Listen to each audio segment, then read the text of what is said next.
આજ પૂછું તને પાળિયા રે તારા દલડા કેરી વાત એ આજ પૂછું તને પાળિયા રે તારા દલડા કેરી વાત રે તારા દલડા કેરી વાત પાદરમાં તું કેમ ખોડાણો લીલુડે તું કેમ રંગાણો દડદી ગાણે જેના માથડા મહાણે નો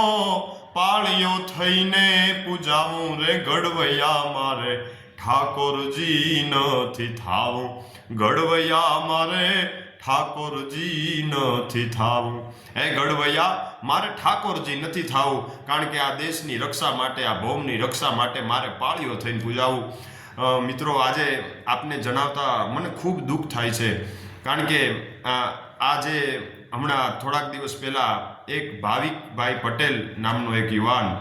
એ આ ધરતી માથે આ દેશ માટે પોતે કામ આવી ગયો અને પોતાના લીલા માથાના બલિદાન છે એ વ્યક્તિએ પોતે આ દેશ માટે ભારત દેશની ભારત માની રક્ષા કાજે એમણે પોતે જ્યારે શહીદી વોરી છે આ દુશ્મનો સામે લડતા લડતા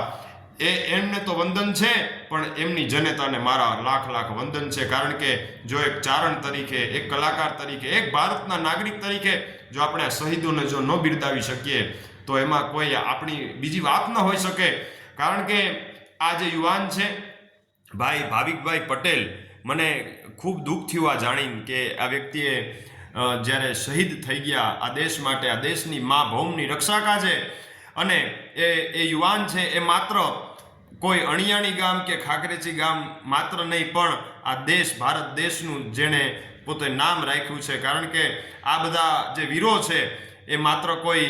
એક ગામ કે એક પોતાના સમાજ માટે નહીં એ આ દેશ માટે ગૌરવ છે આ ભારતની પ્રજા માટે જેણે પોતાના લીલા માથાનું બલિદાન આપી દીધું છે અને એવા એમના માતૃશ્રી એટલે કે બેનશ્રી વિજયાબેનને પણ હું લાખ લાખ વંદન કરું છું કે જેમણે એક આવો સપૂત જેને કહી શકાય આવો સપૂત જેણે આપણને આ ભારત દેશની રક્ષા કાજે આપ્યો છે તો આ ભાઈ ભાવિકભાઈ પટેલ જેમણે શહીદી વરી છે આ દેશ માટે એમને હું ચારણ તરીકે હજી એક વખત લાખ લાખ વંદન કરું છું એમને તો વંદન છે પણ એમની જનતાને પણ વંદન કરું છું કે જેમણે દેશ માટે ભારતમાંની રક્ષા કાજે જેમણે પોતે લીલા માથાના બલિદાન આપી દીધું છે